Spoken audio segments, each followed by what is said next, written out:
has been a year of transition for Baillie Gifford Shin Nippon Investment Trust. When Jared and I took over in May last year, we did so with a real sense of excitement, but also a clear understanding of the challenges. We know that a longer-term performance has been poor, and 2025 proved to be another difficult year.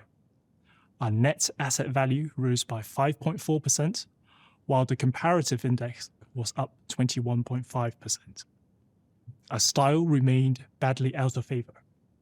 Rising interest rates in Japan hits growth stock valuations hard as future profits count for less.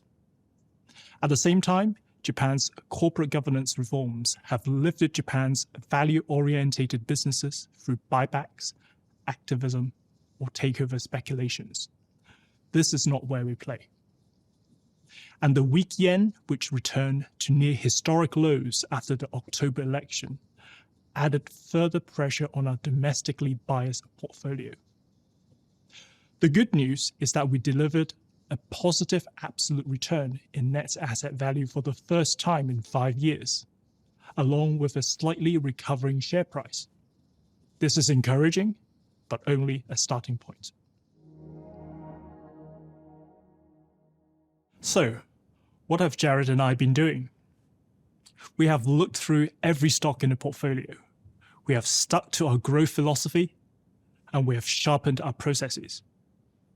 For example, we've introduced a position sizing framework. It sounds technical, but the idea is straightforward. We categorize every holding into one of 4 growth profiles: emerging prospects, rapid scalers, cyclical gainers, and proven winners. And we size positions accordingly. A pre-revenue startup should be a small position, even if conviction is high. A proven winner, on the other hand, should carry more weights. All of this is shared in the annual report. And this framework improves our discipline and also conveys accountability. Now, onto the new buys. We've taken advantage of our expanded investment universe. We can now invest in companies above 150 billion yen in market cap, and we've put that to work. For example, we bought a stake in Seiko Group, which is gradually repositioning its product mix from affordable watches towards luxury Grand Seiko timepieces that often retail for over £5,000. It is a genuine premiumization story. We bought JMDC, a healthcare big data company, at an early stage of monetizing its proprietary database. Another is Kasumi Gaseki Capital, a fast-growing real estate company which focuses on niches such as cold chain storage and group stay hotels. We are excited about these, and there is genuine variety here. On the other side, we exited a dozen positions since we took over. It is a mix of taking profits, such as drugstore chain Matsukiyo Kokokara, exiting positions that are not developing as well as we hoped, such as biotech CellSource, and some names were simply acquired. For example, MoneyTree, which is an unlisted company where we doubled our money over our holding period. One theme we are particularly excited about is what we're calling our hidden AI champions.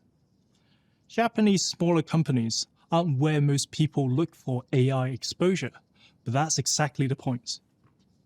We've added Chijio, which makes an essential piece of equipment for producing the world's most advanced chips, and Kohoku Kogyo, the dominant supplier of a component called optical isolators, used in subsea data cables and data centers.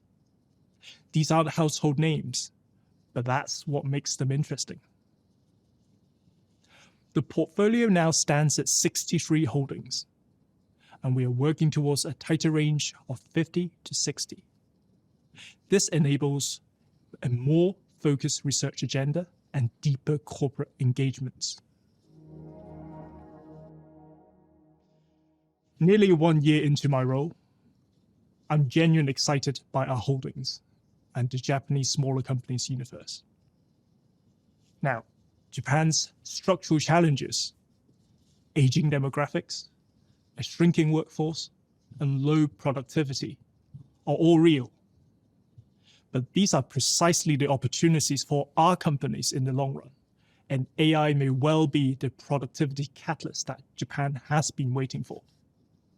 Even higher interest rates and inflation, painful as they are in the short term, can be good news as they ultimately reward companies with pricing power and those that can use capital in the most productive way. Our optimism is also built on valuations. We expect our companies to grow significantly faster than the benchmark, both in terms of sales and profits. And yet, it trades on a discount to the broader market, according to some measures. None of these guarantees a quick recovery, and we can remain out of favor for longer than we would like. But we believe there are exciting, overlooked opportunities for us, and we have an improved investment process to take advantages of those. Thank you, as always, for your continued support. For more details, we invite you to read the Trust's latest annual reports on our website, and we look forward to seeing many of you at the next AGM.